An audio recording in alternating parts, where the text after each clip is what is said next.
The lobby of the Hargrove Grand had a particular kind of silence that expensive places always seem to cultivate. The hush of marble and money, the careful acoustics of a space designed to make certain people feel they belonged and certain others feel they didn't. The front desk gleamed under recessed lighting. The flower arrangement at the center of the room was changed every 3 days.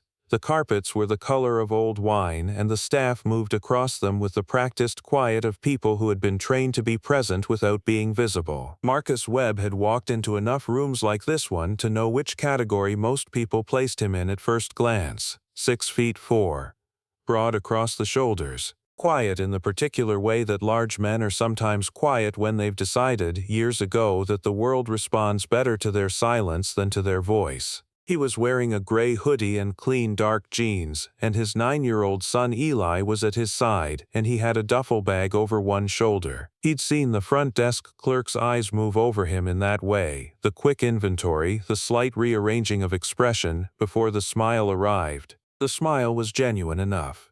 He didn't hold anything against it. He'd been watching people calibrate themselves to his presence for so long that he could read the calibration the way other people read weather. He checked in. He signed the form. He took his keycards. He said thank you, and he meant it. It was Eli who noticed the manager first. "Dad," Eli said, quietly, in that serious way he had, 9 years old and already watching the world with the same unhurried attention as his father.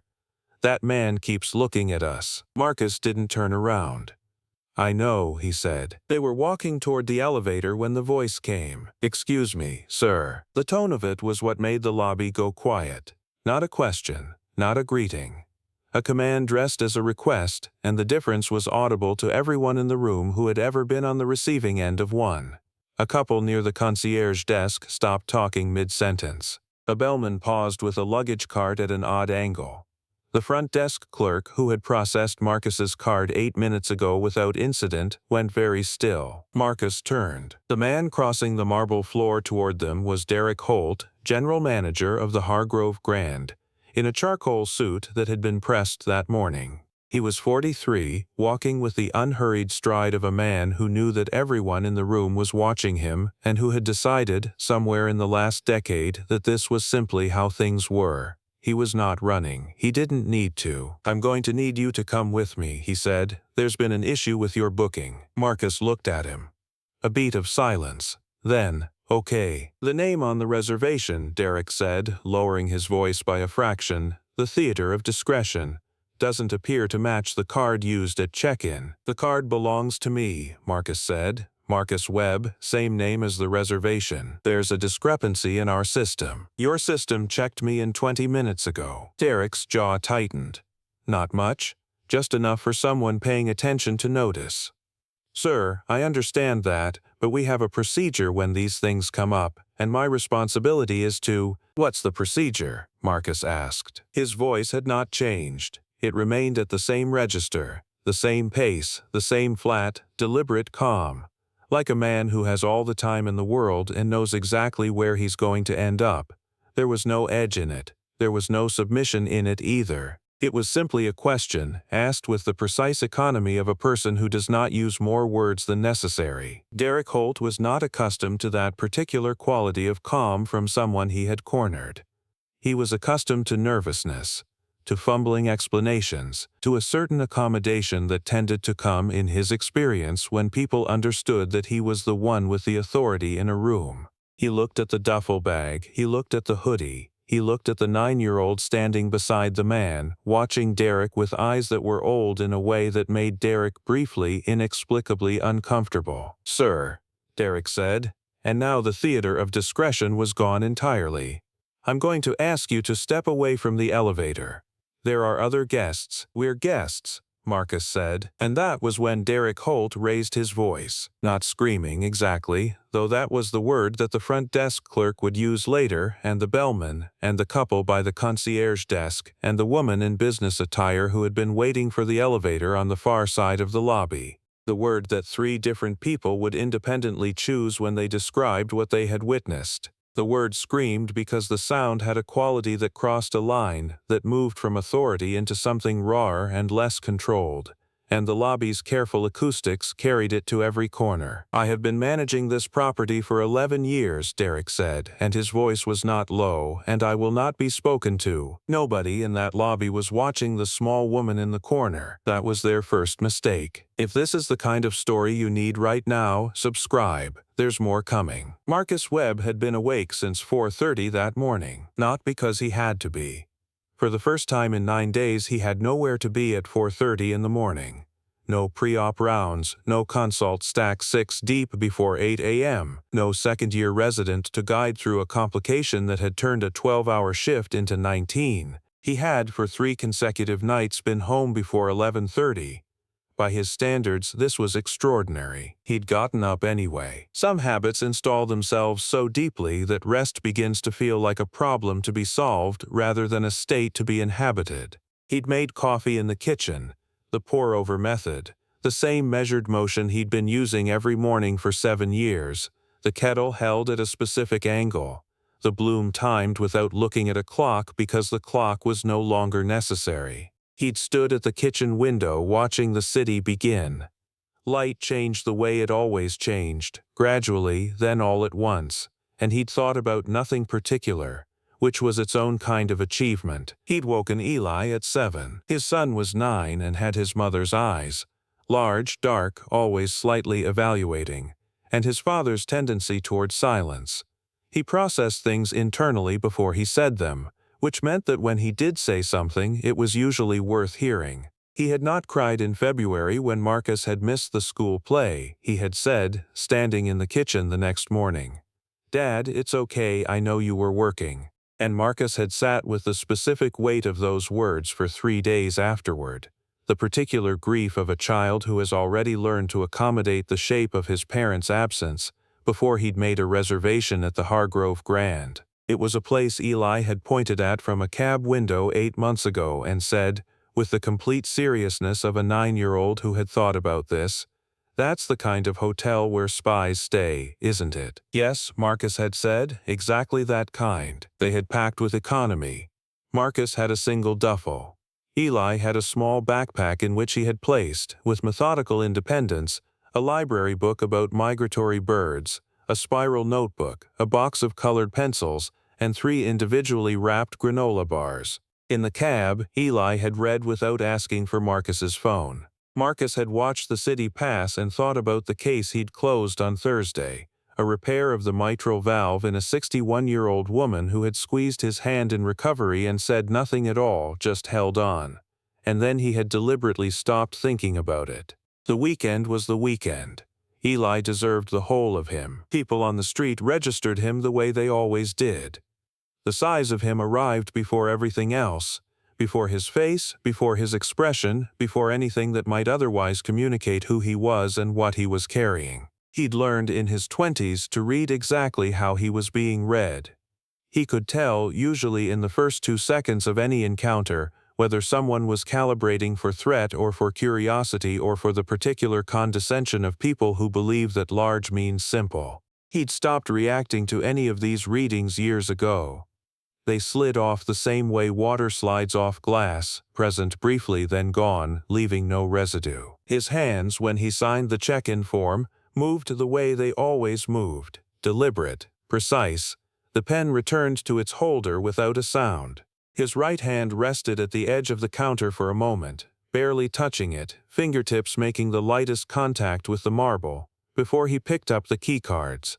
It was not something he thought about. The precision in his hands had been trained so thoroughly into his neurology that it lived below the level of conscious thought. He held things the way a person holds things when they understand, in the deepest part of themselves, that the difference between careful and careless can be someone's life. Eli had watched the lobby with his evaluating eyes. "That man keeps looking at us." "I know." Claire Ashford arrived at the Hargrove Grand at 9:47 that morning, which was 8 minutes later than she'd planned, and which meant she had already catalogued 6 things about the property before she pushed through the outer door. The entrance had 2 sets of automatic doors.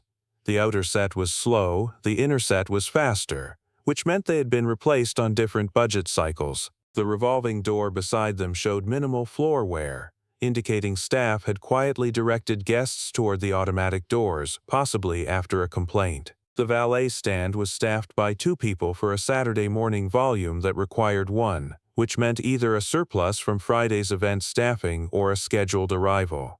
The awning had a small tear at the right corner seam, 3 inches, unrepaired. The doorman's hold on the door was 2.4 seconds, which indicated real training, not reactive courtesy.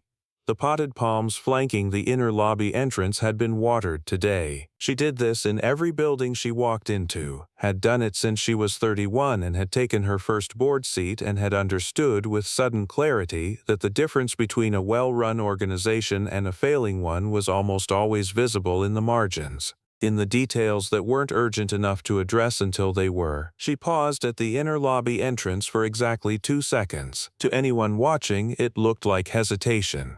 Like a small woman who had walked into a large, expensive space and wasn't sure how to proceed. People made that assumption constantly, had made it constantly, for 30 years, and she had stopped finding it worth correcting. The pause was not hesitation, the pause was inventory.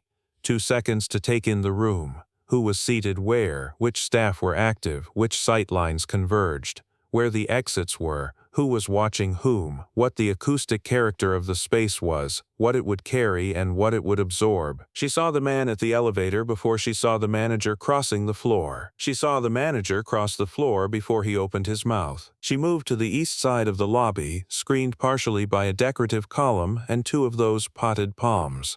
She set her travel bag beside the nearest chair. She did not sit. She never sat in a new space until she was ready to sit in it, until she had taken her account of it. She touched the back of the chair at its top rail, a light grounding contact, and she watched. She was 61 years old and 4 feet 11 inches tall, in a charcoal travel blazer over a white shirt and dark slacks, silver-haired, clear-eyed, carrying no briefcase. Only the soft-sided travel bag. Nothing about her appearance communicated what she was. Nothing about her appearance was intended to. She had learned, at around age 34, that the greatest professional advantage she possessed was the consistent failure of rooms to see her coming. The legal pad in her bag was folded in half, mechanical pencil clipped to it. She had made 2 notes already that morning, one on the flight, one in the car. But the bag had not opened since she entered the lobby. She was watching the man in the gray hoodie. He had signed the check-in form with a particular precision that she recognized. Not calligraphic, not the precision of someone trying to be neat.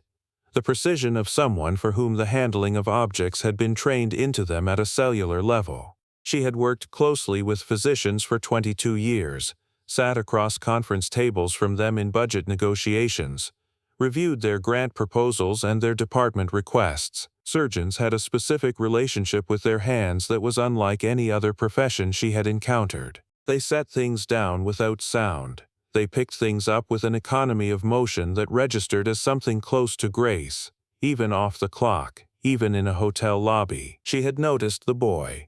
The particular pride of a child who watches his father in public and is gathering evidence for something. Not certainty. The child already had certainty, but evidence. Something to hold. She had noticed Derek Holt the moment his face changed. Before he moved. Before he decided. She had watched the decision form, and she had waited because she had learned long ago that the moment to step into a situation was not the first moment, it was the moment before the last one. Derek Holt had been general manager of the Hargrove Grand for 11 years and 3 months. And the property had in that time won 4 regional awards and 1 national citation and had its ADR, average daily rate, climb by 31%. He had overseen the kitchen renovation, the spa addition, the retraining of the entire front-of-house staff following a guest satisfaction survey that had returned results he'd found personally unacceptable. He had standards. He had built them over time, from evidence, from the specific education of running a luxury property in a competitive market where every point of differentiation mattered. He was not a cruel man. This needed to be understood. He was a man who had developed an instinct for his lobby the way a ship's captain develops an instinct for weather. Pattern recognition, risk assessment, the reflexive movement toward intervention before a problem became expensive. He had seen enough situations go sideways to have built over the years a heuristic for reading them before they did. He had looked at Marcus Webb and made a calculation that took approximately 1.8 seconds. He could not have articulated the calculation in a way he would have recognized as what it was. If Patricia Okafor, his district director, had pressed him that afternoon, which she would, he would have spoken about the reservation system glitch. The glitch was real. Name field mismatches happened with third-party bookings genuinely, and his staff had a procedure for flagging them.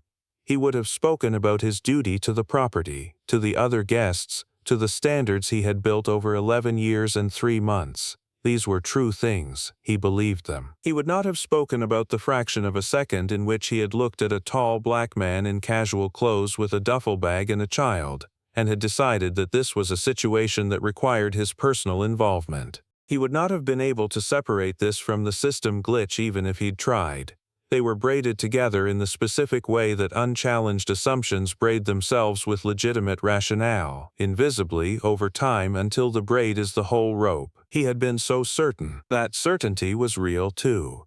It was the certainty of a man who had run his room well and knew it, who had been trusted with something valuable and had honored that trust for more than a decade, who had looked at his own record and found in it something to be proud of. His judgment had been, on balance, good.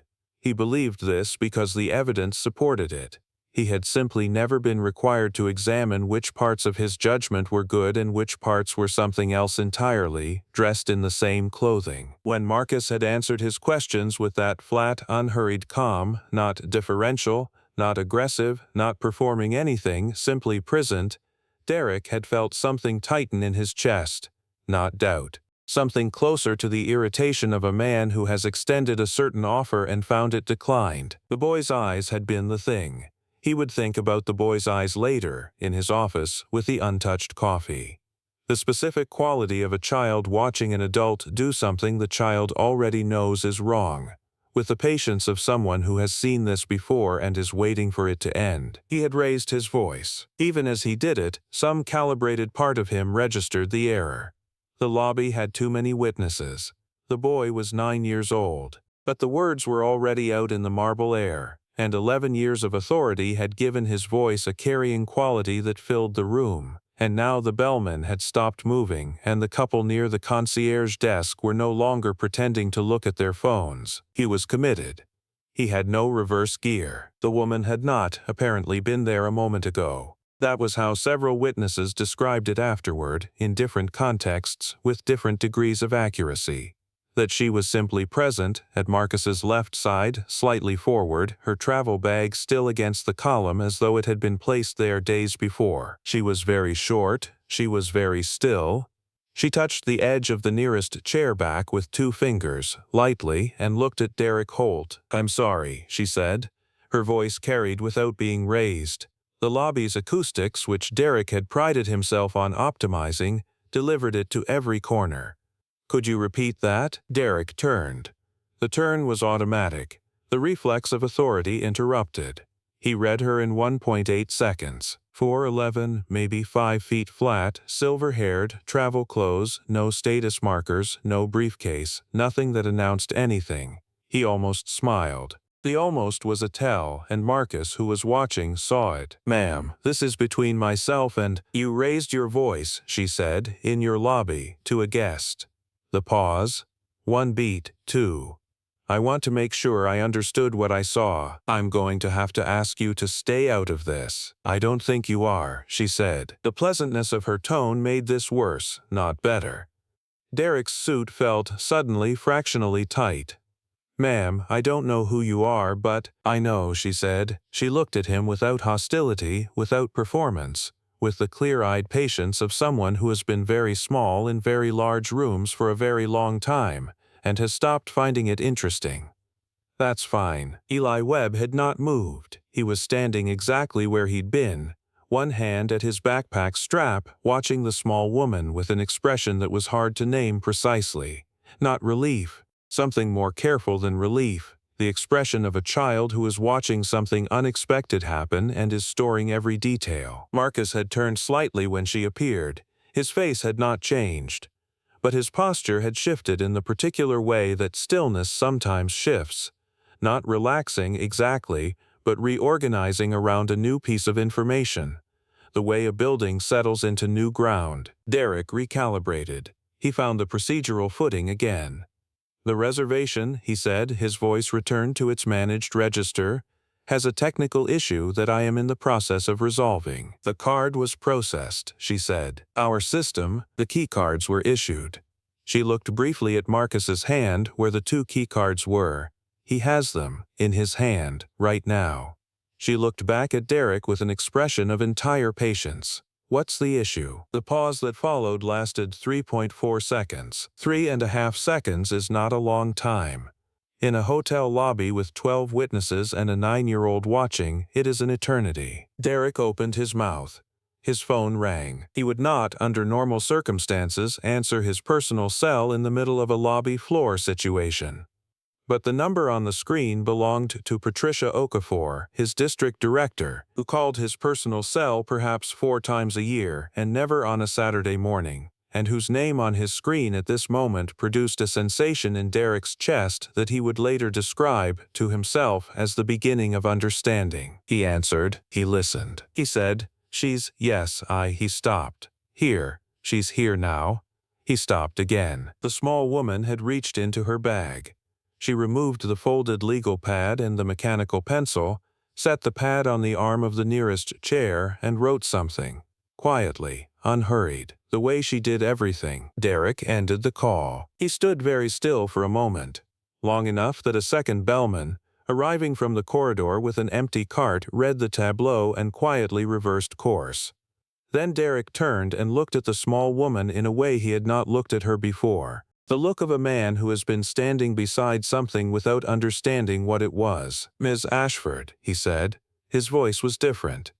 I didn't know you'd be arriving today. I moved my flight," she said without looking up from the legal pad. "The board visit wasn't scheduled until—" "Derek," she said his name with the quiet precision of someone who has been briefed on a person and is now meeting them for the first time in a context the briefing did not anticipate. She capped the pencil. She looked up. "I have been in your lobby for 9 minutes." The color left his face in stages. It was not a sudden thing, it happened the way all significant things happen, in sequence, each beat landing a fraction of a second after the last.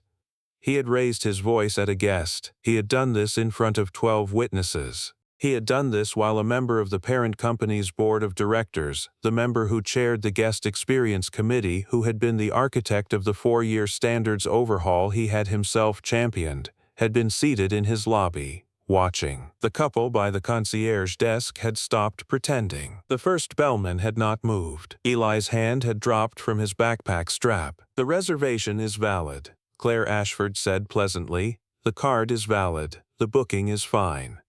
She looked once more at the keycards.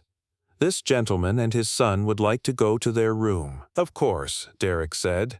The word came out compressed, as though pressure had been applied to it from the inside. "And Derek." She picked up her bag with the ease of someone who has been picking up her bag after difficult conversations for 30 years. "We'll talk this afternoon." She did not say you should be ashamed. She did not say I'll be filing a report. She performed nothing. She simply picked up her bag and turned. Marcus was already at the elevator. He had read the room, as he read all rooms, and understood that the conversation was finished. When Claire turned, he was there, and Eli was beside him, and the 3 of them stood for a moment in the particular geometry of the moment. From across the lobby, the front desk clerk, who had recognized the name on the check-in form only after the situation had already been irreversible, who had pulled up the system and found the guest profile from a medical conference 2 years prior, who had crossed the marble floor with the specific horror of someone delivering news they know will land badly, leaned toward Derek Holt and showed him the screen. Chief of Cardiovascular Surgery, St. Matthew's Medical Center, youngest department head in the hospital's 94-year history. Derek read it. He read it again. He looked up. Marcus was at the elevator. The boy was beside him. The small woman was beside the boy, her bag over her shoulder, not looking at Derek at all. The elevator doors opened. All three of them stepped in. The doors closed. The 14th floor had the settled quiet of a hotel floor at mid-morning. Housekeeping already through, early risers gone, the air clean and still.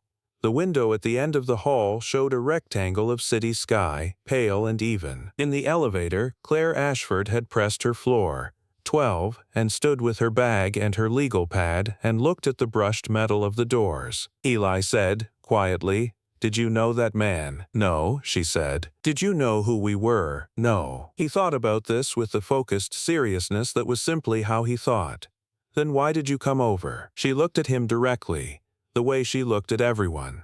No simplification, no performance of gentleness. Just looking. "Because it was the right thing," she said. Eli considered this. Then he nodded once as if this had confirmed something he'd already suspected. Marcus was looking at the elevator panel. When Claire glanced at him, his face held the same composure it had held throughout, through the voice in the lobby, through the 12 sets of eyes, through the man who had tried to make him small in front of his son. But there was something in the set of his jaw that she recognized from other contexts. The particular weariness of a person who has built an entire system for navigating something that should not require a system, and who is still, always some fraction surprised to need it. Floor 12 arrived. "Thank you," Marcus said. She looked at him. The pause. "You don't need to thank me," she said. The doors opened. She stepped off. They found a table in the restaurant at noon, near the window, quieter than the center, which suited Marcus.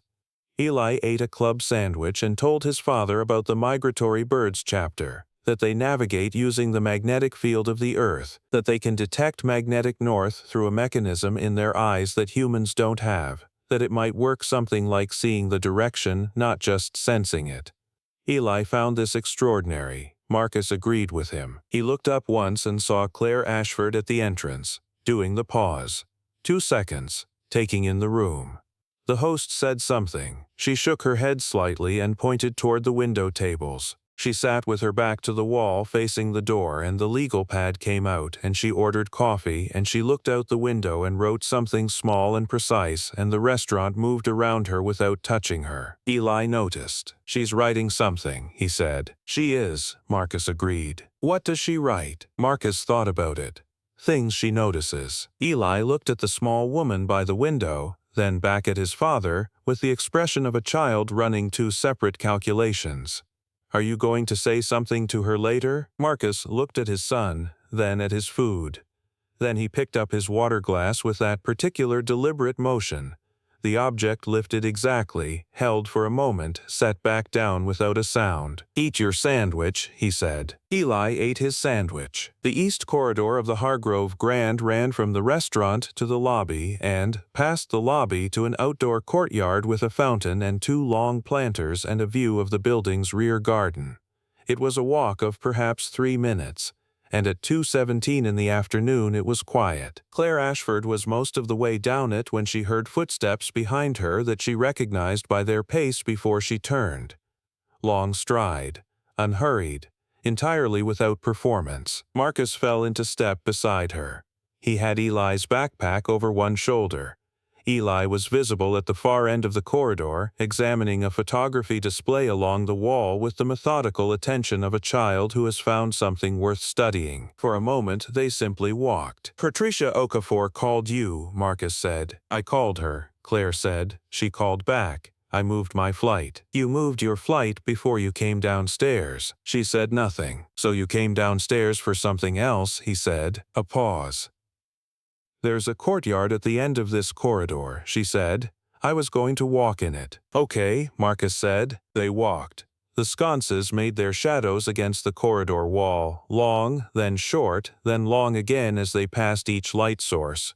A housekeeper moved a cart to one side. Claire walked without looking at her shadow, without looking at Marcus. But she was aware of him the way a person is aware of weather, something that alters the environment simply by being present in it. "Derek Holt is a good manager," she said.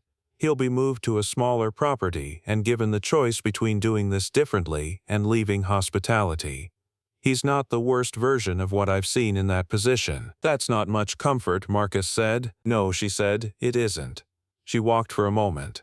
I'm not sure comfort is always the honest thing to offer. He made a sound that was not quite a laugh but was adjacent to it. No, it isn't. She pushed open the courtyard door herself before he could. Marcus noted this. And they stepped into afternoon light. The courtyard was small and considered, with stone planters along the walls and a central fountain whose sound was precise and clean, the kind of white noise that expensive places sometimes achieve when someone has actually thought about acoustics rather than just spending money on stone. Eli arrived at the door 30 seconds behind them, and immediately made for the fountain, with the purpose of a child who has identified the most interesting feature of a space. He crouched at the edge and looked at the coins on the bottom. Claire stood beside the fountain and looked at the water. Eli told me what you said, Marcus said. That you did it because it was right. He asked, she said. I told him. He asks me the same question in different forms, Marcus said. Not about that specific thing, about all of it, about why people look at me the way they do. I've never found a way to answer it that's both true and something he can carry. She was quiet for a moment. She looked at the fountain. The pause was longer this time. Not uncertainty, just the particular quality of thought that forms when the thing being considered is worth forming slowly. I don't think there's an answer that is both true and comfortable, she said. I think a child who asks that question has already understood enough to deserve the true one. She paused. People are afraid of what disrupts the picture they've assembled of the world. Your son is going to spend his life being larger than the category people reach for when they see him. That will frighten some of them. The work isn't to stop frightening them. She looked at the water. The work is to be so clearly yourself that eventually the category becomes the embarrassing thing, not you. The category. The fountain ran. Eli dropped a coin in and watched it fall through the water. Marcus was still for a long moment. The kind of stillness that is not absence but the opposite. Full attention, fully present. That's better than anything I've told him, he said. You had a different job, she said. You were keeping him safe. That takes different words than I had to find. He looked at her. She was looking at the fountain. In the afternoon light she was very small and entirely composed, silver-haired and clear-eyed, and there was something about her that reminded him of a quality he valued in the operating room. The quality of someone who was not performing competence but simply exercising it, without commentary, without requiring an audience. Claire Ashford, he said. Marcus Webb, she said. Just their names. The simplest exchange. The kind that means something precisely because it doesn't try to mean more. Eli shook her hand before they went back inside. He did it with both of his hands, the way he had seen his father do it with people he respected. And Claire shook it back with the same seriousness. Good luck with your trip, she said. Good luck with your meeting, he said. She almost smiled. The almost was a choice, not a withholding. Derek Holt spent the afternoon in his office with the door closed and a cup of coffee he did not touch, looking at the performance reports on his desk without reading them. The call with Patricia Okafor had lasted 47 minutes. The process that would follow would take longer. The incident report had been filed. The guest profile for Marcus Webb had been updated and flagged for senior leadership with a notation that he found, when he read it back, brutal in its plainness. He sat with it. He thought about the boy's eyes. The particular quality of a 9-year-old who has seen something before, who has a system for watching it, who is holding himself still because he has learned that stillness is what is available to him in these moments. He thought about the man who had not raised his voice, who had not performed anger, who had answered every question with a flat and patient calm that Derek had misread, in the moment, as something to be overcome, who had been standing there with his son's eyes on him, modeling something Derek was only now beginning to understand the weight of. He thought about the small woman who had stood at the edge of the chair back and touched the rail with 2 fingers and waited, and who had said, in a voice the lobby's acoustics had delivered perfectly to every corner, I don't think you are. He had thought, in that first instant, that she was no one. He had built his entire professional life on reading rooms, and he had looked at Claire Ashford and seen no one. A small woman, a complication. He sat with what that meant about his reading of rooms, and the things his reading of rooms had never been asked to account for, and the 11 years of plaques on the wall. He had not yet thought the right things. He was still in the outer rooms of this, still working through the professional implications, still some distance from the place where the real thinking would have to happen. He would need to sit longer. Some understandings take time. The question is whether a person is willing to stay with the discomfort long enough to arrive at them. On the 14th floor, Marcus Webb sat in the armchair by the window with a book open in his lap that he wasn't reading. Below him the city moved through its Saturday, unhurried, enormous, indifferent to the specific weight of any single hour within it. Eli was on the hotel bed drawing in his spiral notebook, his colored pencils lined up along the edge in a private organizational system that Marcus had never asked about. He thought about the courtyard, about the pause before the answer, about the precise, unadorned sentence that had said the thing he had spent 9 years trying to formulate. Be so clearly yourself that eventually the category becomes the embarrassing thing. He had believed some version of this his entire career, had acted from it without naming it, had stood in rooms where he was the only person who looked like him and had simply done the work of being fully, precisely himself, and had trusted that this was sufficient. He had never heard it said in a way that gave it a shape he could hand to someone else. He thought about Eli's backpack, which now sat against the hotel room wall next to the duffel, about the granola bars packed with methodical care, about the way his son had shaken a stranger's hand with both of his and said good luck with your meeting with the complete seriousness of a child who understands that what adults do matters. "Dad," Eli said without looking up from his drawing. "Yeah." "What was the name of that lady?" "Claire," Marcus said. Eli wrote something in the corner of the page. Marcus couldn't see what from where he was sitting, but he watched his son write it with the deliberate hand of a child who is recording something for keeps. "I liked her," Eli said. "Me too," Marcus said. Below them, the city held all of its stories at once, as cities do. In lobbies and corridors, in offices with untouched coffee, in courtyards where the fountain runs in the afternoon light. Stories about who we assume people are before we've asked, and what it costs to be the person who is always being assumed about, and what it costs differently to be the person who has been doing the assuming. Stories about a father and a son, about a woman who pauses in every doorway because she has learned to see before she speaks, about the space between two people who recognized something in each other in an elevator with closing doors. We are not always seen clearly by the rooms we walk into.